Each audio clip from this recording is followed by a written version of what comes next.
നമ്മൾ തർക്കിക്കണ കാര്യം എടുത്തു നോക്കിയാൽ വളരെ നിസ്സാരാണ്. KSRTC ബസ്സിൽ 50 പൈസ ബാക്കി കിട്ടാത്തതിന് തിരക്ക്. ഉദാഹരണം എടുത്തോളി. KSRTC ബസ്സിലെ കണ്ടക്ടർക്ക് 50 പൈസ സ്വതക്ക് കൊടുക്കാൻ പാടില്ല എന്ന് നിയമമൊന്നുമില്ലല്ലോ. അങ്ങനെ നല്ല നിയമമുണ്ടോ? അതെന്താണ് സ്വതക്കന്റെ അളവിൽ കൊടുത്തുകൊണ്ട് അങ്ങനെ എല്ലാവർക്കും 50 പൈസ കൊടുക്കാൻ അങ്ങനെ ബാഗിലിട്ട് നടക്കണമെന്ന് വല്ല നിർബന്ധമുണ്ടോ?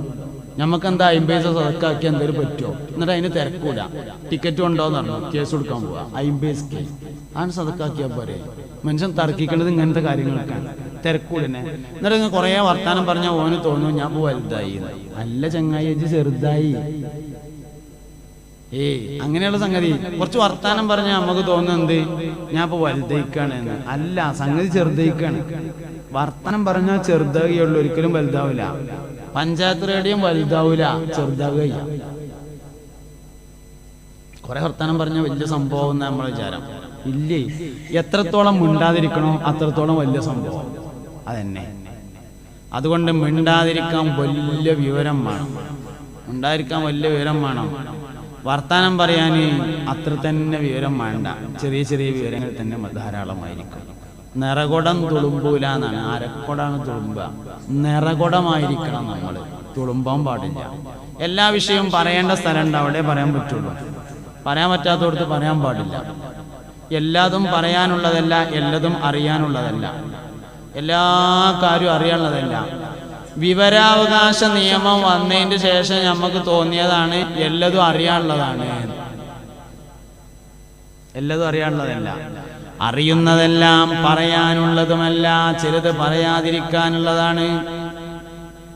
അതുകൊണ്ട് നാവിനെ നമ്മൾ സൂക്ഷിക്കണം. മൻ സമത നജാ ഹബീബുനാ റസൂലുള്ളാഹി മുസ്തഫായ നബി സല്ലല്ലാഹു അലൈഹി വസല്ലം പറഞ്ഞിട്ടുണ്ട്, മിണ്ടാതിരുന്നവന് രക്ഷപ്പെടുന്നതാണ്.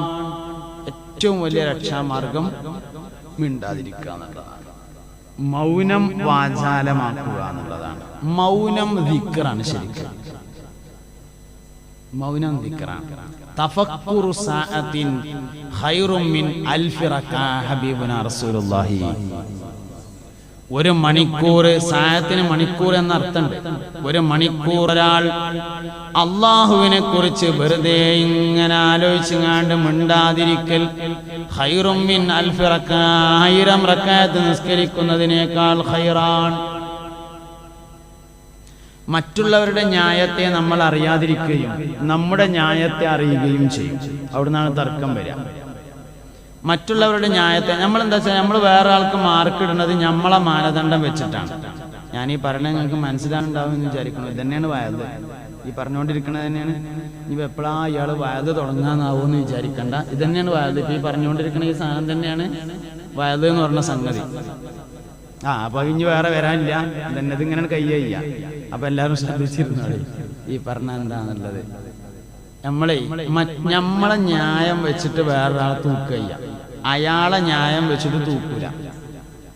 ഇപ്പൊ ഒരു കുട്ടി നിസ്കരിക്കാന്ന് വിചാരിച്ചോളി, കാലിന്റെ വിരല് നേരെ വെക്കാതെ അങ്ങനെ വെച്ചു വിചാരിച്ചു. എന്ത് നിൽക്കാരപ്പത്? എവിടേക്കപ്പം അങ്ങനെയൊക്കെ നിസ്കരിച്ചെത്ത? ഇതൊക്കെയാണ് നമ്മൾ ആലോചിക്കുക. എന്തേ? നമ്മളെ വിവരം വെച്ചിട്ട് ആ കുട്ടിനെ അളന്നതാണ്. ഓന്റെ വിവരം വെച്ചിട്ട് അതന്നെ ധാരാളം. ഇവിടെ എന്താ സംഭവിക്കണത്? നമ്മളെ വിവരം വെച്ചിട്ടാണ് ബാക്കിയുള്ളവരെ അളക്കണതേ. അത് പറ്റൂലല്ലോ. നമ്മളെ ന്യായം വെച്ചോ നമ്മുടെ വിവരം വെച്ചോ ഒരാൾ അളക്കാൻ പാടില്ല. അയാളുടെ ന്യായവും അയാളുടെ സ്ഥാനവും അയാളുടെ വിവരവും വെച്ചിട്ട് അയാളെ അളക്കണം. അപ്പോഴാണ് അയാൾ മുത്തക്കിയാണോ അല്ലേന്ന് കിട്ടുള്ളൂ. എല്ലാ കാലത്തും മുത്തക്കിങ്ങളുണ്ടാവും. റമദാൻ നോമ്പുകൊണ്ട് ഉണ്ടാകേണ്ട ഏറ്റവും പ്രധാനപ്പെട്ട മാറ്റം 4 എണ്ണമാണ്. 1 തഖ്വ, 2 തവക്കുല്, 3 സബ്ർ, 4 ഈമാൻ. 4 കാര്യങ്ങളാണ് നോമ്പുകൊണ്ട് കൂടേണ്ടത്. എല്ലാ കാലത്തും മുത്തഖീങ്ങൾ ഉണ്ടാവും. മുത്തഖീങ്ങളില്ലാത്ത ഒരു കാലം ഉണ്ടാവില്ല. പക്ഷെ എല്ലാ കാലത്തെയും മുത്തഖീങ്ങൾ ഒരുപോലെ ആയിരിക്കൂല. ഇപ്പൊ ഇങ്ങനെ ആൾക്കാർ വാട്സപ്പിൽ ഇങ്ങനെ വല്ലാതെ അയക്കുന്നുണ്ട്. പണ്ടത്തെ കാലത്ത് മൂലയന്മാര് TV-ക്കെതിരെയായിരുന്നു, വീഡിയോക്കെതിരെയായിരുന്നു. കല്യാണത്തിന് വീഡിയോ എടുത്താൽ ബദർ ഇതുണ്ടാക്കിയിരുന്നു. ഇപ്പത്തൊക്കെ മൂലയന്മാര് സ്വന്തമായിട്ട് യൂട്യൂബ് ചാനൽ തുടങ്ങിയിട്ട് എല്ലാവരോടും സബ്സ്ക്രൈബ് ചെയ്യാൻ പറയാണ്. എനിക്ക് സ്വന്തമായിട്ട് ചാനലൊന്നും ഇല്ല കേട്ടോ, സ്വന്തം ചാനലില്ല. എൻ്റെ പ്രസംഗം ഏത് ചാനലിലേക്കും കൊടുക്കാം എന്ന അനുമതിയാണ്. ആർക്കും ആണെങ്കിലും കൊടുക്കാം, കൊടുത്തത് തന്നെ പിന്നെയും കൊടുക്കാം, കട്ട് ചെയ്തിട്ടും കൊടുക്കാം, പീസാക്കിയിട്ടും കൊടുക്കാം. ഇനി അതല്ലെങ്കിൽ അതിന് ട്രോളിങ് ആയിട്ടും കൊടുക്കാം. ഒരു വിരോധമില്ല, ഒരു പ്രശ്നമില്ല. സ്വന്തമായിട്ട് ചാനലില്ല. എന്താ പറയാൻ കാരണം എന്താ, നിങ്ങൾ സ്വന്തമായിട്ട് ചാനൽ ഉണ്ടാവുന്നതിന് ഞാൻ എതിരല്ല എന്ന് പറയാനാണ്. ഇല്ല, പക്ഷെ ഞാൻ എതിരില്ല. എന്തുകൊണ്ട്? എല്ലാ കാലഘട്ടത്തിലെയും തക്കുവ ഒരേ മാതിരിയല്ല, എല്ലാ സ്ഥലത്തെയും തക്കുവ ഒരേ മാതിരിയല്ല, എല്ലാ സമയത്തെയും തക്കുവ ഒരേ മാതിരിയല്ല, വ്യത്യാസപ്പെടും. ഇപ്പൊ നമ്മോടൊരാൾ പറഞ്ഞു എന്ന് വിചാരിക്കുക, ഒരു പള്ളി, ഒരു പറമ്പ്, നല്ലൊരു കൃഷി നടക്കുന്ന ഒരു പാടം. ആ പാടത്ത് ഒരാൾ പറഞ്ഞു നല്ലൊരു വീതിയുള്ള ഒരു വരമ്പുണ്ട്.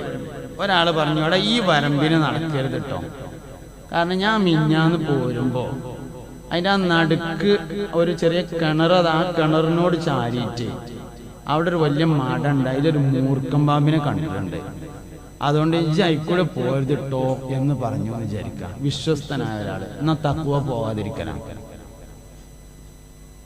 തക്കുവ ആ വഴിക്ക് പോകാതിരിക്കലാണ്. പക്ഷെ എങ്ങനെ ആലോചിച്ച് നോക്കുമ്പോൾ നമുക്ക് കുടിച്ചാൻ വെള്ളം വേണ്ടേ, അത് ആ വരമ്പും കൂടെ പോയിട്ട് അപ്പുറന്ന കൊണ്ടുവരല്ലേ. പെരുന്നാളല്ലേ, തുണിങ്ങപ്പായം വേണ്ടേ, കുട്ടികൾക്ക് പോണ്ടി വരൂലേ, തക്കുവ വേറെ ആവും. പോകാതിരിക്കലും ഒന്നാമത് തക്കുവ തന്നെയാണ്, അതിന് തർക്കമൊന്നുമില്ല. പക്ഷെ പോണ്ടി വരൂലേ, അതിനെന്താ പോകുമ്പോഴുള്ള തക്കുവ വേറെയാണ്. അതെങ്ങനെയാ വെച്ചാല് ആ കുളത്തിന്റെ അടുത്ത് ഇങ്ങനെ എത്തുമ്പോ അവിടെയുള്ള ആ മട ഉള്ളത്, അവിടെ ഒന്നിങ്ങനെ കട്ട് ചെയ്തിട്ട് ഇങ്ങനെ മെല്ലെ ഇല ഇളകാതെ ഇങ്ങനെ പൊണ്ടി വരും, ഇളകാതെ. പോയതൊക്കെ അങ്ങനെ തന്നെ ആയിരുന്നു. പക്ഷെ എങ്ങനെ കാലം എവിടെ തട്ടിയിട്ട് വെച്ചുണ്ടായി, പാമ്പും കണ്ട് ചാടി. എന്നാ തക്കുവ മാറും. അടുത്ത തക്കുവയാണ്. അടുത്ത തക്കുവ നല്ല മടക്കനമെന്ന് പറ്റിയ ഒരു വടിയെടുക്കുക. വടിയെടുത്തിട്ട് ഒറ്റ തല്ലിന് പടങ്ങട് താകണം. രണ്ടാമത്തെ അടിക്ക് ബാക്കി ഉണ്ടാകരുത്. ഒന്നാമത്തെ അടി കുറിക്കണ് കൊണ്ടിട്ട് പടങ്ങട് താകണം, ആ കോലത്തിൽ അടിക്കണം. ഇതന്നെ തക്കുവ. അടിച്ചതൊക്കെ അങ്ങനെ തന്നെയായിരുന്നു, കൊണ്ടത് സൈഡിലാണ്. വടിമക്കൂടിയാണ്ട് കയറിയാല് തക്കുവ അങ്ങോട്ട് മാറും. വടിയും പാമ്പ് കൂടി ഒറ്റ ഏറാണ്ട് എറിഞ്ഞുകാണ്ട് ആ അടക്കണം നിങ്ങളെ മുണ്ടി മക്കളും നമ്മളോട് പോരലാണ് അടുത്ത തക്കുവ. എല്ലാ കാലത്തെയും തക്കുവ ഒരേ മാതിരിയല്ല, എല്ലാ കാലത്തെയും ഈമാൻ ഒരേ മാതിരിയല്ല. 2022 ഏപ്രിൽ 24-ാം തീയതിയിലെ മുത്തഖീങ്ങളാകാൻ വേണ്ടിയിട്ട് നിങ്ങൾക്ക് ഞാൻ നോമ്പ് നിർബന്ധാക്കി. 2021 ആൾക്കാർക്ക് നോമ്പ് നിർബന്ധമാക്കിയതുപോലെ കുത്തിബ അലൈക്കുമുസ് സിയാമു കമാ കുത്തിബ അലല്ലദീന മിൻ ഖബ്ലിക്കും ലഅല്ലക്കും തത്തഖൂൻ. നിങ്ങളെ മുൻഗാമികൾ 21 ജീവിച്ച ആൾക്കാർ 2021, 98, 95, 50 കൂട്ടിക്കോളി. നിങ്ങളെ മുൻഗാമികൾക്ക് നോമ്പ് നിർബന്ധാക്കിയിരുന്നു. എന്തിന്? ഓല അന്നത്തെ മുത്തഖീങ്ങളാക്കാൻ വേണ്ടിയിട്ട്. ഇങ്ങക്കും ഞാനിതാ നോമ്പ് നിർബന്ധമാക്കുന്നു നിങ്ങളെ ഇന്നത്തെ മുത്തഖിയാക്കാൻ വേണ്ടിയിട്ട്. 2022 ഏപ്രിൽ 24 മുത്തഖീങ്ങളാവണം നമ്മള്. ഏത് കാലം? ടൗസർ ഇട്ടുങ്ങാണ്ട് അങ്ങാടി കൂടെ നടക്കണ ഈ കാലത്തെ മുത്തഖിയാവണമെന്ന് മനസ്സിലായില്ലല്ലോ പഠിച്ചോനെ. അച്ചാറ് തിന്നണ കാലത്തെ മുത്തഖിയായി ജീവിക്കണമെന്ന്. ഞങ്ങളവിടെ ഉണ്ട് അച്ചാറും പാടുന്നുണ്ട് സ്ഥലം, പുതിയ ഉണ്ടായതാണ്. ഒക്കെ ഫുള്ള് നോലും പറഞ്ഞാൽ പിന്നെ അച്ചാറാണ്. ആ സോഡ കുടിക്കണ കാലത്തെ മുത്തഖി, ആ ടർഫിന്റെ കാലഘട്ടത്തിലെ മുത്തഖിയായി നിങ്ങൾ ജീവിക്കണം. അതിനാണ് നിങ്ങൾക്ക് ഏത് തന്നത്? നോൽമ്പ് തന്നത് എന്ന് പരിശുദ്ധ ഖുർആൻ. ഈ കാലത്തെ മുത്തഖീങ്ങളാണ് നമ്മൾ. അതന്നെ എല്ലാ കാലത്തും മുത്തഖീങ്ങൾ ഉണ്ടാവും. മുത്തഖീങ്ങളില്ലാത്തൊരു കാലത്ത് ഖിയാമത്ത് നാളേ ഉള്ളൂ, വേറൊന്നുമില്ല. എല്ലാ കാലഘട്ടത്തിലും മുത്തഖീങ്ങളുണ്ട്, എല്ലാ കാലത്തും ഈമാനുള്ളവരുണ്ട്, എല്ലാ കാലഘട്ടത്തിലും ഔലിയാക്കളുണ്ട്, എല്ലാ കാലത്തും സ്വാലിഹീങ്ങളുണ്ട്. കാലഘട്ടക്കാകെ പസാദായി എന്ന് ശൈത്താന്റെ വർത്താനാണ്. എന്തിനാണ് പറയണത്? ഇനിയിപ്പോ ഒന്നും നോക്കിയിട്ട് കാര്യമില്ല, നേരെ ആവൂല എന്ന് തോന്നിയാൽ നമ്മളൊന്നും ചെയ്യൂല അതിന് വേണ്ടിയിട്ട്. അങ്ങനെയൊന്നുമല്ല, കാലഘട്ടം കേടന്നിട്ടൊന്നുമില്ല. കാലഘട്ടമൊക്കെ വളരെ ഉഷാറാണ്, ഒരു കുഴപ്പമില്ല. ഞമ്മക്ക് എന്തേലും കേടുണ്ടാവുന്നേ ഉള്ളൂ, അത് മാറ്റിയാൽ മതി. കാലത്തിനല്ലല്ലോ കുഴപ്പമുള്ളത്, നമ്മക്കാണ് കുഴപ്പമുള്ളത് തന്നെ. അപ്പൊ അതുകൊണ്ട് ഈ കാലത്ത് 2022 മുത്തഖീങ്ങളായി ജീവിക്കാൻ നമുക്ക് കഴിയണം. വർത്താനം നിയന്ത്രിച്ച് കിട്ടിയാലൊക്കെ നിയന്ത്രണമായി. മനുഷ്യൻ എന്ന ഏറ്റവും പ്രധാനപ്പെട്ട ഒരു വിഷയം ആരെന്ത് പറഞ്ഞാലും എതിര് പറയാന്നുള്ളതാണ്. ഒരാളിപ്പോ പകലാണ് എന്ന് പറഞ്ഞാൽ പകലോ രാത്രിയാണ് അറിയാം നമ്മള്, ഇതാ നമ്മളെ കോലം. എന്നാ ഒരാളിപ്പോ രാത്രിയാണ് പറഞ്ഞാലോ രാത്രിയോ പകലാണ് അറിയാം. ഏത് വിഷയം പറഞ്ഞാലും നമ്മളിങ്ങനെ തിരക്കൂടാണ്, തർക്കിച്ചുകൊണ്ടിരിക്കുക. ഒരു മൊലിയൊരു വയത് പറഞ്ഞാൽ നമുക്ക് പറ്റൂല, ഒന്നും പറ്റൂല. അതിനൊക്കെ നമുക്ക് നമ്മളതായ കാര്യങ്ങൾ ഉണ്ടാവും. അപ്പോൾ ഒരു മനുഷ്യൻ നമ്മൾ വളരെയധികം സൂക്ഷിക്കേണ്ട ഒരു കാര്യം തർക്കിക്കാതിരിക്കുക എന്നത് വലിയൊരു ഗുണമാണ്. എന്നാൽ തന്നെ നാവിന് വലിയ നിയന്ത്രണം കിട്ടും തർക്കം ഒഴിവാക്കിയാൽ തന്നെ. നമ്മൾ സംവാദങ്ങളൊക്കെ കാണും, പിന്നെ വാട്സപ്പിൽ ഫേസ്ബുക്കിലൊക്കെ ഉണ്ടാവുന്നത് ചാനൽ ചർച്ചകൾ. എന്താണ് സാധനം? തർക്കം കേട്ടിരിക്കാൻ നമുക്ക് ഭയങ്കര രസമാണ്. തർക്കം കേൾക്കാൻ നമ്മൾ ആസ്വദിക്കുകയാണ് ചെയ്യുന്നത്. വെറുതെ തർക്കിക്കാണ്. മിക്കവാറും രണ്ടു കൂട്ടർക്ക് പറയാം ഞങ്ങൾ രണ്ടു കൂട്ടരും പറഞ്ഞത് ശരിയല്ല, വെറുതെ ന്യായം പറയുന്നേ, വെറുതെ ഇങ്ങനെ എന്തെങ്കിലുമൊക്കെ പറയുന്നിട്ട് ന്യായം ഇങ്ങനെ ഉണ്ടാക്കും, എന്നിട്ട് ഇങ്ങനെ പറയുന്നിട്ട് ഇങ്ങനെ തന്നെ സംഗതി. ഇത് നമ്മൾ പെരയിലും ഉണ്ടാ പരിപാടി. എന്ത് വിഷയമാണെങ്കിലും അതിനൊക്കെ ഇങ്ങനെ ന്യായം പറഞ്ഞുകൊണ്ടും തർക്കിക്കാനും. വിഷയങ്ങളെ മനസ്സിലാക്കുക എന്നുള്ളതാണ് പ്രധാനം. ന്യായം പറയുക എന്നതിനൊരു പ്രസക്തിയില്ല. ന്യായം ഉണ്ടാകുന്നത് നല്ലതാണ്. അതായത് വിവരം രണ്ട് തരത്തിലാണ്, ശ്രദ്ധിക്കുക. വിവരം രണ്ട് തരത്തിലാണ്. ഒന്ന് തഅബ്ബുദിയായ വിജ്ഞാനം, മറ്റൊന്ന് ഇലാലിയായ വിജ്ഞാനം. അങ്ങനെ വിജ്ഞാനങ്ങൾ, വിവരങ്ങൾ രണ്ട് തരത്തിലാണ്, തഅബ്ബുദി, ഇലാലി. തഅബ്ബുദി എന്ന് പറഞ്ഞാൽ അതൊരു പിന്തുടർച്ചയാണ്. ഇലാലി എന്ന് പറഞ്ഞാൽ കാര്യകാരണ ബന്ധങ്ങളുടെ അടിസ്ഥാനത്തിലുള്ള വിവരമാണ്. ഉദാഹരണം പറഞ്ഞാൽ മനസ്സിലാവും. മൂത്രമൊഴിക്കുമ്പോൾ വർത്താനം പറയാൻ പാടില്ല. ഉദാഹരണം എന്തേ? മൂത്രമൊഴിക്കുമ്പോൾ എന്ന് പറഞ്ഞാല് നമ്മുടെ വായുവിന്റെ ഫോഴ്സ് മൂത്രാശയത്തിലേക്ക് ചെല്ലണം. അപ്പോഴാണ് മൂത്രം കൃത്യമായി പുറത്തേക്ക് വരിക. സംസാരിച്ചാല് വായുവിന്റെ ഫോഴ്സ് മുകളിലേക്കാണ് വരിക. അപ്പൊ മൂത്രം ശരിയായ രൂപത്തിൽ പോകൂല. മൂത്രം ശരിയായ രൂപത്തിൽ പോയില്ലെങ്കിൽ കിഡ്നി സംബന്ധമായ അസുഖം ഉണ്ടാവും. അത് പിന്നെ ഡയാലിസിസ് ചെയ്യേണ്ടി വരും. അത് പിന്നെ പ്രശ്നമാകും. അങ്ങനെ ഭയങ്കര കച്ചറയാവും. അതുകൊണ്ട് മൂത്രിക്കുമ്പോൾ സംസാരിക്കാൻ പാടില്ല. മനസ്സിലായി? ഇതിന് തഅലീലിയായ വിജ്ഞാനം എന്നാണ് പറയാം. അതേ സമയത്ത് പള്ളിയിൽ വർത്താനം പറയാൻ പാടില്ല. പള്ളിയിൽ വർത്താനം പറഞ്ഞാൽ എന്താ? തലകുത്തുണ്ടാവും, തലവേദന ഉണ്ടാവും, പനി ഉണ്ടാവും, ആരോഗ്യപരമായിട്ട് വല്ല കുഴപ്പമുണ്ടാവും. അതൊന്നും ഉണ്ടാവില്ല, എന്നാലും പറയാൻ പാടില്ല. എന്തേ? അല്ലാഹു അഅലം. ഇതിനാണ് തഅബ്ബുദിയാറാണ്. ഇതിൽ തോന കൂലി ഏതിനെ കിട്ടുക? നിങ്ങൾ തഅബ്ബുദിയായ അമലുകൾക്കാണ് തോന കൂലി. എന്തിനാണ് എന്നറിയാത്ത കാര്യത്തിനാണ് കൂടുതൽ കൂലി അല്ലാഹുവിൽ നിന്നുള്ളത്.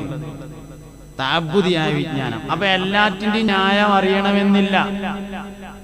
അറിയണത് അറിഞ്ഞോ, അറിഞ്ഞില്ലെങ്കിൽ അറിഞ്ഞില്ല, അത്രേ ഉള്ളൂ. ന്യായം അറിയുക എന്നത് പ്രധാനപ്പെട്ട കാര്യമല്ല. തഅബ്ബുദിയായ വിജ്ഞാനത്തിനാണ് കൂടുതൽ അല്ലാഹുവിൽ നിന്ന് പ്രതിഫലമുള്ളത്. എന്താണ് ഇതിന്റെ ന്യായം എന്നറിയാത്തതിന് അതിനെന്നെയാണ് അല്ലദീന യുഅ്മിനൂന ബിൽ ഗൈബ് എന്ന് പറയുന്നത്. അതിനാണ് കൂടുതൽ കൂലി കിട്ടുന്നത്. പക്ഷെ ഇത് പഠിത്തത്തിൽ നിന്നുള്ള ഒളിച്ചുപോട്ടാവാനും പാടില്ല.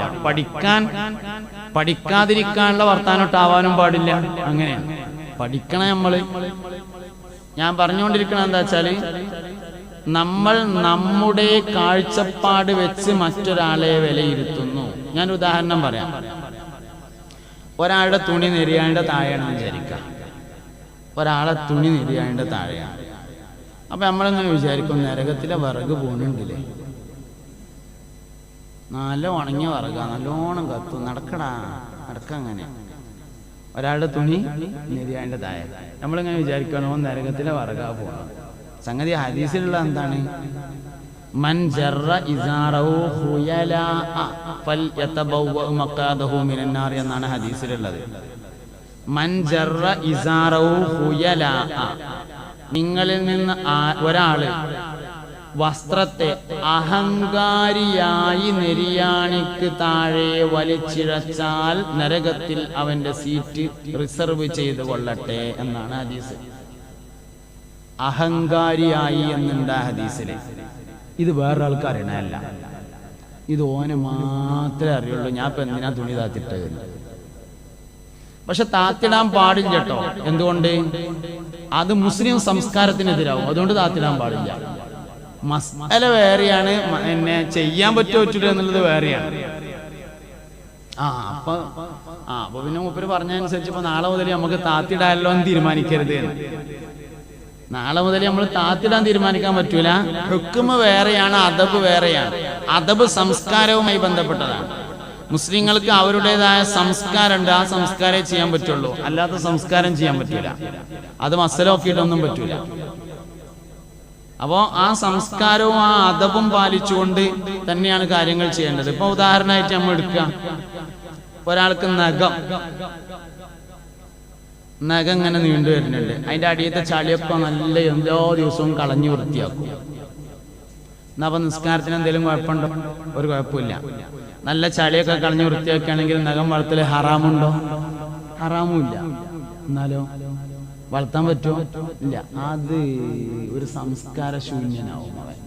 നഖം ഇങ്ങനെ നീട്ടി വളർത്തിയാൽ ഒരു 40 ദിവസം വരെ ഒന്നും കുഴപ്പമില്ല.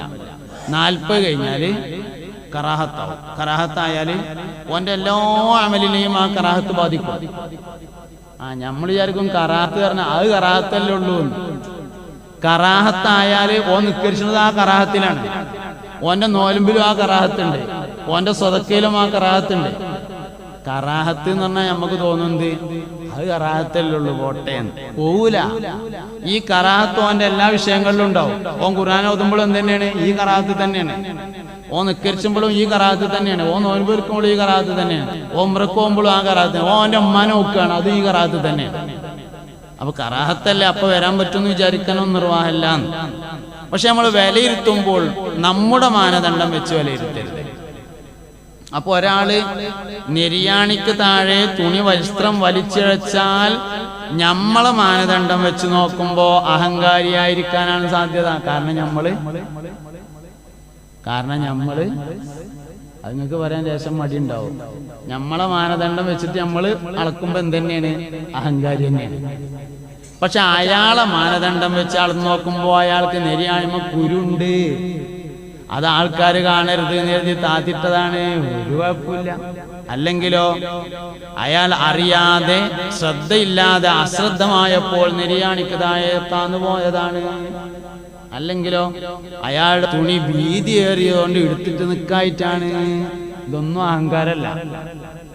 ചെയ്യാൻ പറ്റൂല, അത് വേറെ കാര്യം. എന്തുകൊണ്ട്? മുസ്ലിം സംസ്കാരത്തോട് യോജിക്കാത്തതുകൊണ്ട്. ചെയ്യാൻ പറ്റുമോ പറ്റൂല എന്നല്ല, വിലയിരുത്താൻ പാടില്ല. ഈ വിലയിരുത്തലാണ് തർക്കത്തിന്റെ കാരണമാകുന്നത്.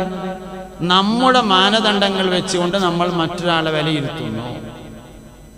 അയാളെ മാനദണ്ഡം വെച്ചിട്ട് വിലയിരുത്തണം.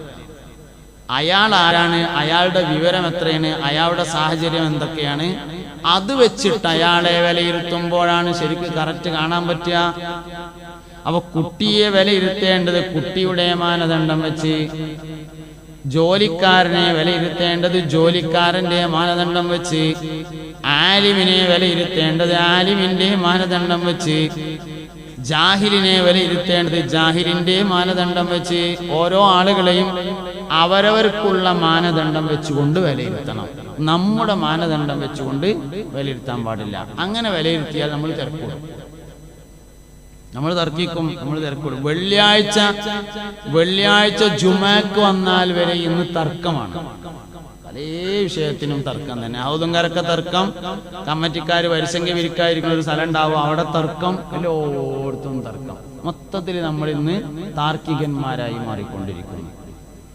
അതുകൊണ്ട് നാവിനെ സൂക്ഷിക്കണം, ദാക്കിറുകളായിരിക്കണം. ഇതിൽ നിന്ന് ഒഴിഞ്ഞിക്കാനുള്ള ഏറ്റവും വലിയ വഴി ദാക്കിറാവുക എന്നതാണ്. ദിക്റിൽ ഒന്നാമത്തേത് ബിസ്മി. ഞാൻ പറഞ്ഞു, എല്ലാ കാര്യങ്ങൾക്കും ബിസ്മി ഉണ്ടായിരിക്കാം, ദാക്കിറാവാൻ പറ്റും. എല്ലാ ദിക്റുകളുടെയും അടിസ്ഥാനം തവക്കുലാണെന്ന് ഞാൻ പറഞ്ഞു. മുഴുവൻ ദിക്റിന്റെയും അടിസ്ഥാനം തവക്കുലാണ്. ദിക്റിലൂടെ തവക്കുലിലേക്കും പോകാം, തവക്കുലിലൂടെ ദിക്റിലേക്കും വരാം. ഒരാൾക്ക് തവക്കുലുണ്ടായാൽ അവൻ ദിക്റ് ചൊല്ലും, ദിക്റ് ചൊല്ലിയാൽ തവക്കുലുണ്ടാവുകയും ചെയ്യും. ദിക്റ് ചൊല്ലലുണ്ട്, ദിക്റ് പറയലുണ്ട്, ദിക്റ് ആലോചിക്കലുണ്ട്. അക്സിറു ദിക്റ ഹാദിമിൽ ലദ്ദാത്ത്, എല്ലാ രസങ്ങളെയും മുറിച്ചു കളയുന്ന മരണമെന്ന ദിക്റിനെ നിങ്ങൾ അധികരിപ്പിക്കണേ. മരിച്ചല്ല റബ്ബേ എന്ന് ആലോചിക്കുക, അതൊരു ദിക്റാണ്. തഫക്കുറു സഅത്തിൻ, ഒരു മണിക്കൂർ അള്ളാഹുവിനെ കുറിച്ച് ആലോചിച്ചിരിക്കൽ, ഖൈറും മിൻ അൽഫി റക്അ, 1000 റക്അത്തിനേക്കാൾ ഖൈറാണ്. ഖൈറും മിൻ ഖിയാമിൽ ലൈൽ എന്ന് വേറെ ഹദീസിലുണ്ട്. ഒരു രാത്രി മുഴുവൻ നിസ്കരിക്കുന്നതിനേക്കാൾ ഖൈറാണ് എന്ന് വേറെ ഹദീസിൽ വന്നിട്ടുണ്ട്. അപ്പോ തഫക്കുർ, ചിന്ത വലിയൊരു ഇബാദത്താണ്. മനുഷ്യന് ചിന്തിക്കാൻ വേണ്ടി പറ്റണം. ഖുർആനിൽ ഒരുപാട് സ്ഥലത്ത് ചിന്തയെക്കുറിച്ച് പരാമർശിക്കുകയും ചെയ്തിട്ടുണ്ട്. വേറൊരു ദിക്റുണ്ട്, മനാഖിബുകൾ പറയുക, സ്വാലിഹീങ്ങളായ ആൾക്കാരുടെ മദ്ഹ് പറയുക എന്നുള്ളത് ദിക്റാണ്. ഉദ്കുറു മഹാസിന മൗതാക്കും, നിങ്ങളിൽ നിന്ന് മരണപ്പെട്ടവരുടെ ഗുണഗണങ്ങളെ നിങ്ങൾ പറയുക. ഇല്ലാത്ത കറാമത്ത് ഉണ്ടാക്കി പറഞ്ഞാലും മഹാസിനാവൂല കേട്ടോ. ഉള്ള കറാമത്ത് പറഞ്ഞാൽ എന്താവുള്ളൂ? മഹാസിന് പറയലാവുള്ളൂ. ഇല്ലാത്ത കറാമത്ത് ഉണ്ടാക്കിങ്ങാണ്ട് പറഞ്ഞാൽ ഒരിക്കലും മഹാസിനാവൂല. പിന്നെ അതിൽ വേറെ ഒന്നുണ്ട്, മരിച്ചോരതേ പറയാൻ പറ്റുള്ളൂ എന്നും അതിലുണ്ട്, നല്ലതേ പറയാൻ പറ്റുള്ളൂ എന്നും അതിലുണ്ട്. ഉദ്കുറു മഹാസിന മൗതാക്കും, നിങ്ങളിൽ നിന്ന് മരിച്ചവരുടെ ഗുണഗണം പറയാന്ന് പറഞ്ഞാൽ അതിൽ എന്തുണ്ട്? മരിച്ചവരതേ പറയാൻ പറ്റുള്ളൂ എന്നുണ്ട്. ജീവിച്ചിരിക്കുന്ന ആൾക്കാരെ പറ്റിയിട്ട് മദ്ഹ് ചെയ്യാൻ പറ്റില്ല. മരിച്ച നമുക്ക് പറയാം, ഏതൊരാൾ വഫാത്തായാലും പറയാം. തൊട്ടടുത്ത് ബഹുമാനപ്പെട്ട സയ്യിദ് ഹൈദർലി ശിഹാബ് തങ്ങൾ ബാപ്പ വഫാത്തായി. അള്ളാഹു അവിടുത്തെ ദറജ ഉയർത്തി കൊടുക്കട്ടെ. അപ്പോൾ നമ്മൾ ഹൈദർലി ശിഹാബ് തങ്ങളുടെ മദ്ഹ് പറയുക എന്നതൊരു ദിക്റാണ്. മദ്ഹേ പറയാവൂ, അതേ ദിക്റാവും. മഹാസിനെ പറയാവൂ, അതേ ദിക്റാവും. മഹാസിൻ അല്ലാതെ പറഞ്ഞാൽ ഒരിക്കലും ദിക്റാവൂല. മരിച്ചവരതേ പറയാവൂ, ജീവിച്ചിരിക്കുന്നത് പറ്റൂല. ഉദ്കുറു മഹാസിന മൗതാക്കും, നിങ്ങളിൽ നിന്ന് മരിച്ചവരുടെ ഗുണഗണങ്ങൾ പറയുക. ഒരു വാക്ക് ഞാൻ പറയാന്ന് പറഞ്ഞാൽ പിന്നെ ഒരു വാക്ക് പറയാം. ഒരു മനുഷ്യൻ മറ്റു മനുഷ്യരെ സ്വാധീനിക്കാറുള്ളത് 3 കാര്യങ്ങളെ കൊണ്ടാണ്. ഒന്നാമത്തെ കാര്യം ആകർഷണീയമായ പ്രസംഗം, നല്ല അടുക്കും ചിട്ടയുമുള്ള ആകർഷണീയമായ നല്ല മനോഹരമായ പ്രസംഗം ആളുകളിലേക്ക് വേഗത്തിൽ ആകർഷിക്കപ്പെടും. രണ്ടാമത്തേത് താഴേക്കടയിലേക്ക് ഇറങ്ങി പോസ്റ്റർ കൊട്ടിച്ച് ബക്കറ്റ് വിരിയൊക്കെ നടത്തി കൊടിയൊക്കെ പിടിച്ച് ഉള്ള പ്രവർത്തനം ജനങ്ങളിലേക്ക് വേഗത്തിൽ ആകർഷിക്കപ്പെടും. മൂന്നാമത്തേത് നല്ല വാക്കുകൾ ഉപയോഗിച്ച് കുറിക്കുകൊള്ളുന്ന എഴുത്തുകൾ ആകർഷിക്കപ്പെടും. ഇപ്പൊ ബഷീറൊക്കെ ഉണ്ടല്ലോ, ബഷീറിന്റെ എഴുത്തൊക്കെ നോക്കിയാൽ ആളെ കണ്ടാൽ ഇങ്ങനെ വീടിക്കുറ്റിന്റെ മയത്തൊരു സാധനമാണ്. പക്ഷെ എഴുത്ത് ഭയങ്കരമായിട്ട് കുറിക്കുകൊള്ളുന്ന എഴുത്തുകളായിരുന്നു, ആകർഷിക്കപ്പെട്ടു. അപ്പൊ മനുഷ്യർ, ഒരാള് ജനങ്ങളെ ആകർഷിക്കുന്നത് 3 ഘടകങ്ങളാണ്. ഒന്ന്, അടുക്കും ചിട്ടയുമുള്ള മനോഹരമായ പ്രഭാഷണം. രണ്ടാമത്തേത് കുറിക്കുകൊള്ളുന്ന ലേഖനങ്ങൾ, എഴുത്തുകൾ. മൂന്നാമത്തേത് താഴേക്കടയിലേക്ക് ഇറങ്ങിയുള്ള പ്രവർത്തനങ്ങൾ. ഇത് 3ആണ്. എന്നാൽ ഹൈദർലി ശിഹാബ് തങ്ങൾ അത് 3 അല്ല. അടുക്കും ചിട്ടയുമുള്ള പ്രസംഗമാണോ? അല്ല. പ്രസംഗം എന്ന് പറഞ്ഞാൽ ഒരു വാക്ക് പറഞ്ഞ് പിന്നെ അടുത്ത വാക്ക് കുറേ കഴിഞ്ഞിട്ട് പറയാം. പള്ളിയിൽ ഗാനത്തിന് ചെന്നാൽ എപ്പോൾ ചെന്നാലും ഒരേ ഹദീസ് തന്നെ ഓതുള്ളൂ. മൻ ബനാ മസ്ജിദൻ ലില്ലാഹി ബനല്ലാഹു ലഹു ബൈതൻ ഫിൽ ജന്ന. അതിന്റെ അർത്ഥം പറയും. അടുക്കും ചിട്ടയുമുള്ള പ്രസംഗമല്ല. വലിയ ലേഖനം എഴുതുന്ന, നല്ല കുറിക്കുകൊള്ളുന്ന ചാട്ടുളി പ്രയോഗങ്ങളുള്ള ലേഖകനും അല്ല. ഹൈദർലി ശിഹാബ് തങ്ങളുടെ പേരിൽ എവിടെയെങ്കിലും ലേഖനം കണ്ടിട്ടുണ്ടെങ്കിൽ അത് മൂപ്പര് എഴുതിയതായിരിക്കൂല, മൂപ്പര് പറഞ്ഞു കൊടുത്തിട്ട് ആരെങ്കിലും എഴുതിയതായിരിക്കും, അല്ലെങ്കിൽ എഴുതിയിട്ട് സമ്മതം മേടിച്ചതായിരിക്കും. അങ്ങനെ ലേഖനങ്ങൾ എഴുതുന്ന ഒരാളുമല്ല ഹൈദർലി ശിഹാബ് തങ്ങൾ. താഴേക്കടയിലേക്ക് ഇറങ്ങി പ്രവർത്തിക്കുന്ന, പോസ്റ്ററെ കൊട്ടിച്ച് കൊടിയൊക്കെ പിടിച്ച് ബക്കറ്റ് വീരൊക്കെ നടത്തി അങ്ങനെയുള്ള ഒരാളും അല്ല. പിന്നെന്താ? ഹൈദർലി ശിഹാബ് തങ്ങൾ വാപ്പാനെ വേർതിരിക്കുന്നത് 3 ഘടകങ്ങളാണ്. അതാർക്കുള്ള എല്ലാ മൂപ്പർക്ക് മാത്രമല്ല, 3 ഘടകങ്ങൾ. ഒന്ന്, സ്നേഹമാണ്. 2, ക്ഷമയാണ്. സ്നേഹം എന്ന് പറഞ്ഞാൽ നമ്മളെ മരുത്തല്ല. ഞാൻ ഒരിക്കൽ മുഹമ്മദ് അലി ശിഹാബ് തങ്ങളെ പറ്റിയിട്ട് ഒരിക്കൽ കൊളത്തൂർ മൗലവി ഒരു സംഭവം പറഞ്ഞു തരണ്ടായി. ഒരു മഹല്ലിൽ ഒരിക്കലൊരു വെള്ളിയാഴ്ച ഒരാൾ പിരിവിന് വന്നത്രേ. ഇങ്ങനെ ഒരു പിന്നെ ഇന്നോടത്തിന്നാലിന്ന ആള് അയാളെ സഹായിക്കണം എന്നൊക്കെ പറഞ്ഞു. ഷിഹാബ് തങ്ങളൊരു എഴുത്തേറ്റൊരു മഹലിൽ ഒരാൾ പിരിവിന് വന്നു. സുഖമില്ലാത്ത ആളാണ്, ഒരുപാട് കടങ്ങളുണ്ട്, കാര്യമായി അയാളെ സഹായിക്കണം എന്നൊക്കെ പറഞ്ഞിട്ടുള്ള നല്ലൊരു എഴുത്ത്, ഷിഹാബ് തങ്ങൾ എഴുത്ത് കിട്ടിയപ്പോൾ മഹല്ലുകാർ കത്തൊക്കെ വായിച്ചു. കാതിയുടെ എഴുത്തല്ലേ കിട്ടിയത്, ഓലത് പള്ളിക്ക് പറഞ്ഞു. നല്ല പിരിവ് നടത്തി, നല്ല പൈസയും കിട്ടി. പിരിവൊക്കെ കഴിഞ്ഞിട്ട് പോകാൻ നേരത്തെ ഒരാൾക്കൊരു സംശയം, കത്തിന് കുറച്ച് വലിപ്പം കൂടുതലുണ്ട്, ഇത്ര വലിയ കത്ത് ആരും എഴുതലില്ല, ഷിഹാബ് തങ്ങളെ എഴുതലില്ലല്ലോ എന്നൊരു സംശയം ഒരാൾക്ക്. അങ്ങനെ ഷിഹാബ് തങ്ങളെ എഴുതിയ വേറൊരു കത്തെടുത്തുങ്ങാണ്ട് തട്ടിച്ചു നോക്കുമ്പോൾ ലെറ്റർ ബേർഡ് മാറിക്കണം. പേരൊന്നാണെന്നേ ഉള്ളൂ, ലെറ്റർ ബേർഡ് വേറെയാണ്. ഷിഹാബ് തങ്ങൾ ലെറ്റർ ബേർഡും അല്ല, മുമ്പേ കയ്യക്ഷരവും അല്ല, ഒന്നുമല്ല. ഷിഹാബ് തങ്ങളെ കത്തിന്റെ അതേമാതിരത്തെ കത്ത് വേറെ ഉണ്ടാക്കിയിട്ട് അതിൽ നല്ലൊരു മാറ്ററൊക്കെ തയ്യാറാക്കി മൂപ്പരനെ ഒപ്പൊക്കെ ഇട്ടുങ്ങാണ്ട് പിരിച്ചാണ് നടന്നത്. ആൾക്കാർക്കും കൊണ്ട് ഹാലിളകുമല്ലോ, ആർക്കാരും ഇളകുമല്ലോ, നമ്മക്കാണെങ്കിലും ഇളകും. വേഗം ജീപ്പ് വിളിച്ചുങ്ങാണ്ട് ചങ്ങാതിനായി കയറ്റിട്ടുങ്ങാണ്ട് ചോറ് കഴിക്കാനൊന്നും ഒന്നുമില്ല, നേരെ പാണക്കാട്ടിക്ക് വന്നു. നേരെ പാണക്കാട്ട് വന്ന് ഷിഹാബ് തങ്ങൾ, മുഹമ്മദ് ഷിഹാബ് തങ്ങൾ വീടിന്റെ മുമ്പിൽ ഇങ്ങനെ ഇരിക്കുന്നുണ്ട്. അപ്പൊ ചെന്ന ആൾക്കാരെ കൂടി കണ്ടപ്പോ എന്താ ഇപ്പൊ പോന്നു ചോദിച്ചു. തങ്ങൾ പാപ്പ, ഈ ചങ്ങായി ഉണ്ടല്ലോ, നിങ്ങളെ പേരില് ലെറ്റർ ബേർഡ് കട്ടടിച്ചിട്ട് ഓൻ പിരിച്ച്, എവിടൊക്കെ പിരിച്ചത്, എത്രക്കെ പിരിച്ചതെന്ന് യാതൊരു ലെവലും ഇല്ല എന്ന് പറഞ്ഞപ്പോ ഷിഹാബ് തങ്ങൾ ചോദിച്ചു, തരേ തന്നോട് അജ് പിരിച്ചോന്ന് ചോദിച്ചു. ആന്ന് പറഞ്ഞു. എന്തിനെ പിരിച്ചതെന്ന് ചോദിച്ചു. എനിക്ക് വേറൊരു വയ്യില്ലായിട്ട് ചെയ്തന്നു. അൽ ഫാത്തിഹ എന്ന് പറഞ്ഞതായിരുന്നു കണ്ട് പെയ്ക്കോളിയാറ്. ഇതാണ് സംഗതി. സ്നേഹം എന്ന് പറഞ്ഞ സാധനം അതാണ്.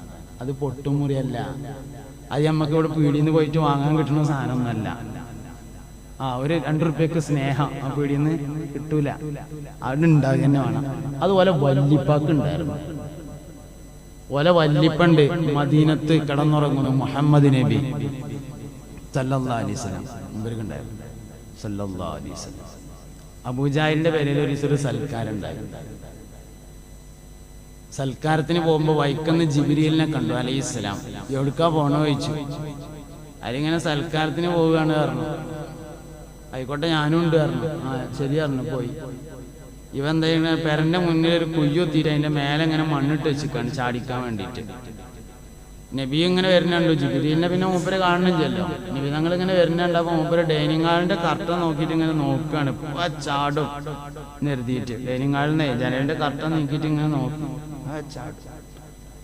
മുറ്റത്തേക്ക് ഇറങ്ങിയേക്കുന്ന ജിബ്രീൽ അലൈഹിസ്സലാം കൈയൊടിച്ചുകാണ്ട് സൈഡിൽ കൂടെയാണ് കൊണ്ടുപോയി. പറ്റിച്ചല്ല പണി. മൂപ്പര് മഹമ്മദേ ദീ കൂടെ പോയി അറിഞ്ഞാണ്ട് ചെന്നുകൊണ്ടാണ് ചാടി കുജിക്ക്. എന്നിട്ട് ആ പെരേന്ന് ചോറ് വെച്ചിട്ടാണ് മുഹമ്മദ് നബി പോകുന്നത് സല്ലല്ലാഹു അലൈഹി വസല്ലം. ഓലെ വല്ലിപ്പണ്ട് മദീനത്ത് കിടക്കുന്നു. ആ ഗുണം കിട്ടിയതാണ്. അതാണ് സ്നേഹം എന്ന് പറഞ്ഞത്. അതുണ്ടായിരുന്നു. രണ്ടാമത് സഹിഷ്ണുത ഉണ്ടായിരുന്നു. സഹിഷ്ണുത എന്ന് പറഞ്ഞാൽ എന്താ നിങ്ങള്, ക്ഷമ എന്ന് പറഞ്ഞാൽ നമ്മൾക്ക് ക്ഷമ ഉണ്ട്. വാപ്പ മരിച്ചു, അല്ലെങ്കിൽ ഉമ്മ മരിച്ചു, അല്ലെങ്കിൽ വേറെ ആരെങ്കിലും ബന്ധപ്പെട്ട ആൾക്കാർ മരിച്ചു. അല്ലാഹു നമ്മളിൽ നിന്ന് മരണപ്പെട്ടവർക്കൊക്കെ മഗ്ഫിറത്തും റഹ്മത്തും കൊടുക്കട്ടെ. മരിച്ചാല് കുറേ ആണ്ട് പറയാനുള്ളതൊക്കെ പറഞ്ഞൊക്കെ ഒഴിച്ചിട്ട് അവസാനം നമ്മൾ പറയും ഞാൻ ക്ഷമിക്കുകയാണ് എന്ന് പറയും. അല്ലാതെ കട്ടിൽ കയറി പോവുക. അതല്ല ക്ഷമ. ക്ഷമ എന്ന് പറഞ്ഞാൽ അസ്സബ്റു ഇന്ദ സദമത്തിൽ പോലെയാണ്. വിപത്ത് വരുന്നതിന് മുമ്പ് ക്ഷമിക്കാൻ തയ്യാറായിരിക്കണം. അതാണ് സഹിഷ്ണുത. വരാനുള്ളിടത്തോളം വന്നോട്ടെ, ഞാൻ ഏറ്റെടുക്കാൻ തയ്യാറാണ്. ഹൈദലി ശാദങ്ങൾ ബാപ്പാക്ക് ഇന്നും ഇന്നലെയും ദണ്ണം തുടങ്ങിയൊന്നുമല്ല. നമ്മളെന്നെ അറിഞ്ഞ് ഞമ്മക്കൊക്കെ ഒരു ദണ്ണം ഉണ്ടായോ കണ്ട അങ്ങാടിയിൽ അറിയാത്ത ഒറ്റ മനുഷ്യനും ബാക്കി ഉണ്ടാവില്ല. നമ്മളെന്നെ ഇറങ്ങിക്കാണ്ട് പറയില്ലേ. അതെന്നെ ഇതന്നെ ചെയ്യാ. ഒരു ചെറിയ ഷുഗറിന്റെ പൊട്ടുണ്ടായാൽ മതി. കല്യാണ ശേഷത്തിന് എന്നഞ്ഞ അറിയാത്ത ആരെങ്കിലും ബാക്കി ഉണ്ടാവും. അത് ഷുഗർ മുഴുവൻ വേണ്ട, എന്ത് മതി, ഒരു ഷുഗറിന്റെ ചെറിയ ഒരു പൊട്ടുണ്ടായാൽ മതി. ഒരു കല്യാണ നിശ്ചയത്തിന് കൂടി കൊടുത്ത് ഞാരും ഓന് ഷുഗർ ഉണ്ട് എന്ന് അറിയാത്ത ബാക്കി ഉണ്ടാവില്ല. ആ തരത്തിലാണ് മധുരമില്ലാത്ത ചായ അനൗൺസ് ചെയ്യുക. പിന്നെന്താ നമ്മൾ കാട്ടുക? എവിടെ ക്ഷമയും സഹിഷ്ണുതയൊക്കെ അതൊക്കെ പോവുകയാണ് നമുക്കെന്ന്. ഇതൊക്കെയാണ് അവരെ വേർതിരിച്ചിട്ടുള്ള ഘടകങ്ങൾ. അപ്പോ ദിക്റിന് വളരെ പ്രധാനപ്പെട്ട ഒരു അർത്ഥമുണ്ട്. മനാഖിബു സ്വാലിഹീൻ, സ്വാലിഹീങ്ങളുടെ മനാഖിബുകൾ പറയുക എന്നത് ദിക്റാണ്. അതിലാണ് മങ്കൂസ് മൗലിദും മുഹ്യിദ്ദീൻ മൗലിദും റിഫായി മൗലിദും ഷറഫലന മൗലിദും ഖിദ്ർ മൗലിദും സുലൈമാൻ മൗലിദും എല്ലാം വരുന്നത്. ദിക്റിന് വേറെ അർത്ഥമുണ്ട്. ദിക്റുൽ അംബിയാഇ ഇബാദത്തുൻ വദിക്റുസ് സ്വാലിഹീന കഫാറത്തുൻ. അംബിയാക്കളെ പറയൽ ഇബാദത്തും സ്വാലിഹീങ്ങളെ പറയൽ കഫാറത്തുമാകുന്നു എന്നുള്ളൊരു തഫ്സീറിലുണ്ട്. ഐ ദിക്റു അസ്മാഇഹിം, അവരുടെ പേര് പറയുക എന്ന്. നല്ല മനുഷ്യന്മാരെ പേര് പറയൽ ദിക്റാണ്. തസ്ബീഹ്മാല എടുത്തിട്ട് ഇങ്ങനെ ആദം നബി അലൈഹി ഇസ്ലാം, മൂസാ നബി അലൈഹി ഇസ്ലാം, നൂഹ് നബി അലൈഹി ഇസ്ലാം വെറുതെ പറഞ്ഞാൽ കൂരിട്ടു. ഹും ആദമുൻ ഇദ്രീസു നൂഹുൻ ഹൂദും സാലിഹ് വ ഇബ്രാഹീമു കുല്ലും മുത്തബഅ ലൂത്തും വ ഇസ്മാഈലു ഇസ്ഹാഖുൻ കദാ യാഖൂബു യൂസുഫു വ അയ്യൂബു തദാ ശുഐബു ഹാറൂനു വ മൂസാ അൽ യസർ ദുൽകിഫ്ലി ദാവൂദു സുലൈമാനു തബഅ. വല്യമ്മ ചെല്ലണ 15 വക ഏടിലുള്ളതാണ് ഞാൻ ചെല്ലിയത്. അത് ചെല്ലിയാൽ ടെൻഷൻ ഉണ്ടാവൂല എന്നാണ് നിയമം. വല്യമ്മ ചെല്ലണേ 15 വക ഏടിലുള്ളതാണ് ഇപ്പൊ ഞാൻ ചെല്ലിയത്. അത് ചെല്ലിയാ ടെൻഷൻ ഉണ്ടാവൂല എന്നാണ്. അതെന്താ വല്യമ്മ ചെല്ലണത് എന്ന് പറയാൻ കാരണം? വല്യപ്പ അല്ലാത്തോണ്ട് തന്നെ, വല്യപ്പ ചെല്ലാത്തോണ്ട് തന്നെയാണ് വല്യമ്മ ചെല്ലണത് എന്ന് പറയാൻ കാരണം. സ്വാലിഹീങ്ങളുടെ പേര് ടെൻഷൻ ഉണ്ടാവില്ല. സ്വാലിഹീങ്ങളുടെ പേര് വെറുതെ പറഞ്ഞാൽ മതി. അന്തിസ്കീനി സുവത്തിൻ വഫാത്തുൽ മുസ്തഫ ഖുയ്യിർന ഫഖ്തർന നബിയൽ മുഖ്തഫ ആയിഷത്തും വഅഫ്സത്തും വസൗദാ സഫിയത്തും മൈമൂനത്തും വറംല ഹിന്ദും വസൈനബും കദാ ജുവൈരിയ ലിൽമുഅ്മിനീന ഉമ്മഹാത്തുൻ മർദിയ. അത് തന്നെ ഉള്ളത്. വല്യമ്മ ചെല്ലണേ 15 കേടല്. അത് തന്നെ ഉള്ളത്.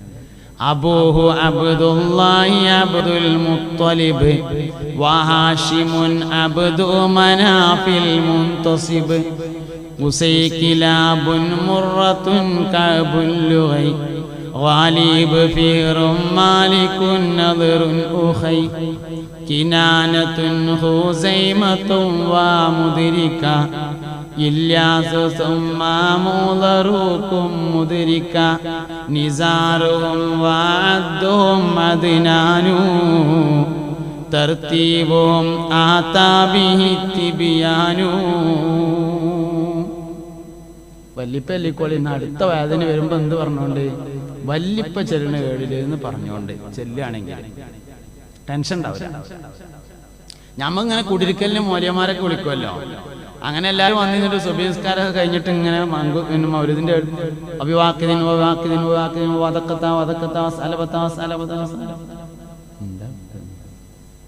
എന്താ ഈ പറഞ്ഞത്? നമുക്കൊരു പിടുത്തം കിട്ടില്ല. സ്വാലിഹീങ്ങളുടെ പേര് പറയല് ദിക്റാണേ. ദിക്റു സ്വാലിഹീന കഫാറത്തുൻ എന്ന് പറഞ്ഞുകൊടുത്ത് ഐ ദിക്റു അസ്മാഇഹിം, അവരുടെ അതൊരു ദിക്റാണ്. ശരിക്കും അവരുടെ പേര് പറയല് ദിക്റാകുന്നു. അലിഫൻ സുബൈറുൻ യുബ്രിഉ സഅദുൻ സഈദുൻ ഹാനിഉ അസ്അദു ഇമ്രാനു വ ഉബയ്യുൻ ഉബയ്യുൻ അബ്ദുല്ലാഹ് ലാ ഇലാഹ ഇല്ലല്ലാഹു ലാ ഇലാഹ ഇല്ലല്ലാഹ് ലാ ഇലാഹ മുഹമ്മദുർ റസൂലുള്ളാഹ്. അപ്പൊ നാവ് നിയന്ത്രണ വിധേയമാവാൻ ഒരാൾ ചെയ്യേണ്ട ഒരു കാര്യം ദാക്കിറാവുക എന്നതാണ്. എപ്പോഴും ദാക്കിറാവുക. ബിസ്മി കൊണ്ടായിരിക്കണം ദാക്കിറാവലിന്റെ തുടക്കം. 21 ദിവസം എന്ത് കാര്യം ചെയ്യുമ്പോഴും ഒരാൾ ബിസ്മി ചൊല്ലുക എന്നത് ശീലമാക്കിയാൽ 22ാമത്തെ ദിവസം മുതൽ അയാൾ അറിയാതെ ബിസ്മി ചൊല്ലിക്കൊണ്ടിരിക്കും. ഒരു വിഷയം ഒരാൾക്ക് ശീലമാവാനെടുക്കുന്ന കാലം 21 ദിവസമാണ്. നല്ല സൂക്ഷിച്ച് 21 ദിവസം മുടങ്ങാതെ എന്ത് മൊബൈൽ രാവിലെ ഓണാക്കുകയാണ്, ബിസ്മില്ലാഹിർ റഹ്മാനിർ റഹീം എന്ന് പറഞ്ഞ് ഓണാക്കിയാൽ കാമുകിക്ക് വിളിക്കാൻ തോന്നില്ല. ബിസ്മി വലിയൊരു സംരക്ഷണമാണ്. അത് തവക്കുലിന്റെ ഇസ്മാണ്. ബിസ്മി തവക്കുലിന്റെ ഇസ്മാണ്. ഏറ്റവും വലിയ തവക്കുലാണ് ബിസ്മി നൽകുന്നത്. അതുകൊണ്ട് ഖൈറുടെ എന്ത് കാര്യമാണെങ്കിലും ബിസ്മി കൊണ്ട് തുടങ്ങുക എന്ന് നമ്മളൊരു ശീലാക്കിയാൽ നാവ് നിയന്ത്രണ വിധേയമാവും. തർക്കത്തെ നമ്മൾ ഒഴിവാക്കണം. അത് ശൈത്താനിയത്താണ്. ആദ്യമായി തർക്കിച്ച ആള് ലാനത്തുല്ലാഹി അലൈഹി ഇബ്ലീസാണ്. അവന്റെ സന്താന പരമ്പരയും അതന്നെയാണ്. ശൈത്താന്റെ ഏറ്റവും പ്രധാനപ്പെട്ട പണിയും തർക്കമുണ്ടാക്കലാണ്. തർക്കത്തിൽ വെച്ച് ഏറ്റവും വലിയ തർക്കം ഭാര്യയും ഭർത്താവും തർക്കിക്കുന്നതാണ്. ഏറ്റവും വലിയ തർക്കം പുതിയാപ്പിളിയും പുതിയണ്ണും തർക്കിക്കുന്നതാണ് ഏറ്റവും വലിയ തർക്കം. ശൈത്താന്റെ ഇബ്ലീസിന്റെ ഏറ്റവും പ്രധാനപ്പെട്ട പരിപാടിയും പുതിയാപ്പിളിനെയും പുതിയണ്ണിനെയും തർക്കിച്ചിങ്ങാണ്ട് തമ്മിൽ തെറ്റിക്കുക എന്നതാണ്. അതുകൊണ്ട് താർക്കികന്മാരാവരുത്, ദാക്കിരീങ്ങളാവണം, ദിക്റിന്റെ അഹലുകാരായിരിക്കണം. അത് വലിയ ഒരു നിഅമത്താണ്. അങ്ങനെ ഒരു അവസരം ഉണ്ടാകുക എന്നുള്ളത്. അതിന് ബിസ്മി കൊണ്ട് എല്ലാവരും തുടങ്ങുക. ഞാൻ ചൊല്ലിത്തരും പോലെ ചൊല്ലി അല്ലാ അല്ലാ മാഷാ അല്ലാ ചൊല്ലി. നീ എൻ്റെ തുണയല്ലാ, ലാ ഖുവത ഇല്ലാ ബില്ലാഹ്, ജന്നത്തിൽ ചേർക്കല്ലാ. അല്ലാ അല്ലാ മാഷാ അല്ലാ, നീ എൻ്റെ തുണയല്ലാ, ലാ ഖുവത ഇല്ലാ ബില്ലാഹ്, ജന്നത്തിൽ ചേർക്കല്ലാ. ബിൽഫിലൗവലാണി ജിഹാദ്, ബി തൗഫീഖി ജല്ലല്ലാഹ്. ബിശ്റുടയ റമളാൻ 17 ബദരീങ്ങൾക്ക് റളിയല്ലാഹ്. ബാനറുകൾ ഒരു 4000 ബന്ദുള്ള സാഅത്ത്, ബില്ലാഹി വബിജാഹില്ലാഹി,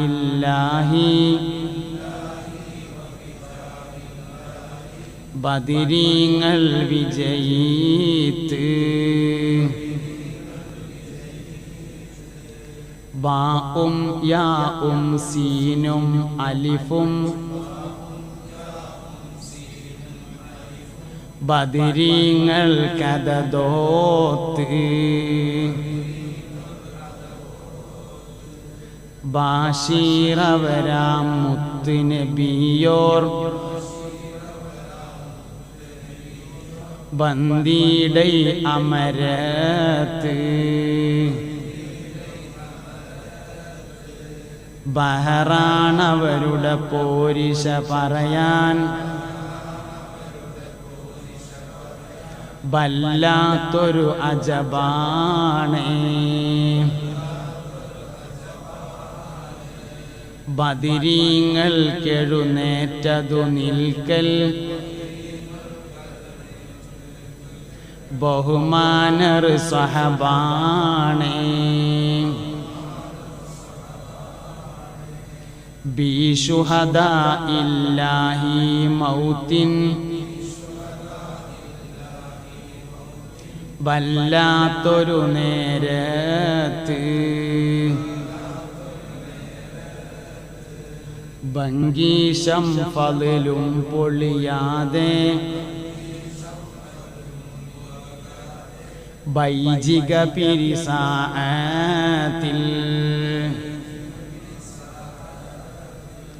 ബശറും ജിന്നും പിന്നെ മലക്കും,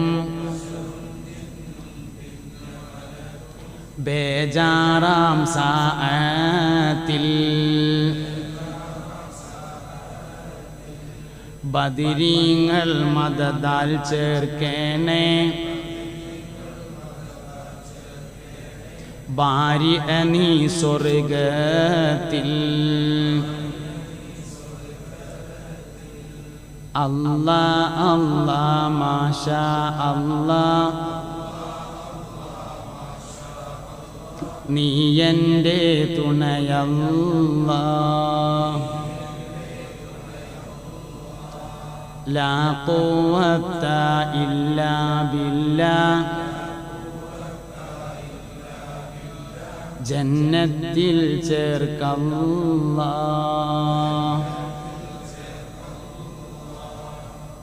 الفاتحة. أعوذ بالله من الشيطان الرجيم. بسم الله الرحمن الرحيم. الحمد لله رب العالمين الرحمن الرحيم مالك يوم الدين.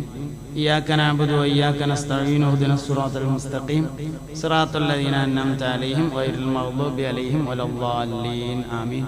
بسم الله الرحمن الرحيم. قل هو الله أحد الله الصمد لم يلد ولم يولد ولم يكن له كفوا أحد. بسم الله الرحمن الرحيم. قل هو الله أحد الله الصمد لم يلد ولم يولد ولم يكن له كفوا أحد. بسم الله الرحمن الرحيم. قل هو الله أحد الله الصمد لم يلد ولم يولد ولم يكن له كفوا أحد.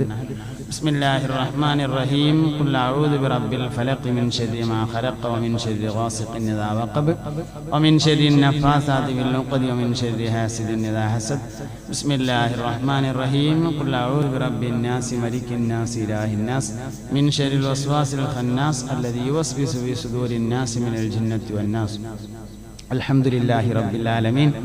اللهم صل على رسولك سيدنا محمد وعلى آل سيدنا محمد. അർഹമർറാഹിമായ റബ്ബേ, ഞങ്ങൾ പറഞ്ഞതും കേട്ടതും ഒരുമിച്ച് കൂടിയതും ചൊല്ലിയതും എല്ലാം നീ കബൂലാക്കണം റഹ്മാനെ. അറിഞ്ഞും അറിയാതെയും ഞങ്ങളിൽ നിന്ന് വന്നുപോയ എല്ലാ ചെറുതും വലുതുമായ തെറ്റുകുറ്റങ്ങളെ വിട്ടുപുറത്ത് മാഫാക്കണേ അല്ലാഹ്. ഞങ്ങളുടെയും ഞങ്ങളിൽ നിന്ന് മരണപ്പെട്ടുപോയ ഉമ്മവാപ്പമാർ, ഉസ്താദുമാർ, ബന്ധുക്കൾ, ദുആ ചെയ്യാൻ പറഞ്ഞവർ, ഞങ്ങളെ സഹായിച്ചവർ, ഈ പരിപാടിയെ സഹായിച്ചവർ, പള്ളിയെ സഹായിച്ചവർ, ദുആ ചെയ്യാൻ പ്രത്യേകം ഏൽപ്പിച്ചവർ എല്ലാവരുടെയും ഖബറിനെ സ്വർഗമാക്കണേ അല്ലാഹ്. ഹിസാബ് എളുപ്പമാക്കണേ റഹ്മാനെ. ജന്നാത്തുൽ ഫിർദൗസിൽ പുന്നാര നബിയോടൊപ്പം ഒരുമിച്ച് കൂട്ടണേ അല്ലാഹുവേ. അർഹമർറാഹിമായ റബ്ബേ, ഞങ്ങളുടെ ദുന്യവിയായ എല്ലാ വിഷയങ്ങളെയും നീ ഏറ്റെടുക്കണേ അല്ലാഹ്. ഖൈറിലും സലാമത്തിലും റാഹത്തിലുമാക്കണേ റഹ്മാനെ. മാലിലും ഔലാദിലും അസ്വാജിലും ബുയൂത്തിലും ബറക്കത്ത് ചെയ്യണേ അല്ലാഹ്. ഇൽമിലും അമാറിലും അസ്ഫാറിലും നീ ബറക്കത്ത് ചെയ്യണേ റഹ്മാനെ. വിദേശത്തുള്ള ഞങ്ങളുടെ സഹോദരങ്ങൾക്ക് ബറക്കത്ത് നൽകണേ അല്ലാഹ്. അല്ലാഹുവേ, ഉള്ള ജോലിയിൽ ഞങ്ങൾക്ക് നീ ബറക്കത്ത് ചെയ്യണം റഹ്മാനെ. വരുമാനങ്ങളിൽ ബറക്കത്ത് ചെയ്യണേ റഹ്മാനെ. പടച്ചവനെ, ഖൈറിൻ്റെയും സലാഹിയത്തിൻ്റെയും മഹലുകാരിൽ പെടുത്തണേ റഹ്മാനെ. അല്ലാഹുവേ, ഞങ്ങളെല്ലാവരെയും മുത്തഖീങ്ങളിൽ ചേർക്കണേ അല്ലാഹ്. റമദാൻ നല്ല നിലയിൽ സാക്ഷി നിൽക്കുന്നവരിൽ ഉൾപ്പെടുത്തണേ റഹ്മാനെ. പ്രായമായ ഒരുപാട് ആളുകളുള്ള സദസ്സാണ്. ദീർഘായുസ്സും ആഫിയത്തും നൽകണേ അല്ലാഹ്. കുട്ടികൾ ഒരുപാടുള്ള സദസ്സാണ്. പടച്ചവനെ, അവരുടെ ബറക്കത്തുകൊണ്ട് ഞങ്ങളുടെ ദുആ കബൂലാക്കണം റഹ്മാനെ. അർഹമർറാഹിമായ റബ്ബേ, ഖൽബിൽ ഒരുപാട് മുറാദുകളുണ്ട്. പലരും ദുആ ചെയ്യാൻ ആവശ്യപ്പെട്ടിട്ടുണ്ട്. എല്ലാ മുറാദുകളെയും ഹാസിലാക്കണേ അല്ലാഹ്. ദുആ ചെയ്യാൻ പ്രത്യേകം ഇവിടെ ഏൽപ്പിക്കപ്പെട്ട ആളുകളുണ്ട്. അവരുടെ എല്ലാ ഉദ്ദേശങ്ങളെയും വീട്ടിക്കൊടുക്കണേ റഹ്മാനെ. രോഗങ്ങളെ ശിഫയാക്കണേ റഹ്മാനെ. അർഹമർറാഹിമായ റബ്ബേ, ശരീരത്തിൻ്റെയും മനസ്സിൻ്റെയും എല്ലാ രോഗങ്ങളെയും ശിഫയാക്കണം റഹ്മാനെ. അല്ലാഹുവേ, എന്തൊക്കെ പ്രയാസങ്ങളുണ്ടായാലും എല്ലാവരും കേൾക്കുന്ന സമയത്ത് ഉറക്കെ കലിമ ചൊല്ലി മരിക്കാൻ നീ ഭാഗ്യം നൽകണേ അല്ലാഹ്. اللهم اغننا بحلالك عن حرامك بطاعتك عن معصيتك بفضلك عمن سواك. لا تدع لنا ذنبا إلا غفرته ولا عيبا إلا سترته ولا هما إلا فرجته ولا دينا إلا أديته ولا مرضا إلا شفيته ولا عدوا إلا دمرته ولا فسادا إلا أصلحته. اللهم حصل مرادنا واشف أمراضنا وأد ديوننا وبارك لنا فيما أعطيتنا. افتح لنا أبواب الخير والقوة والبركة والسلامة والعافية إنك على كل شيء قدير. سبحانك اللهم وبحمدك أشهد أن لا إله إلا أنت أستغفرك وأتوب إليك. وصلى الله تعالى وسلم على خير خلقه سيدنا محمد وآله وصحبه أجمعين والحمد لله رب العالمين.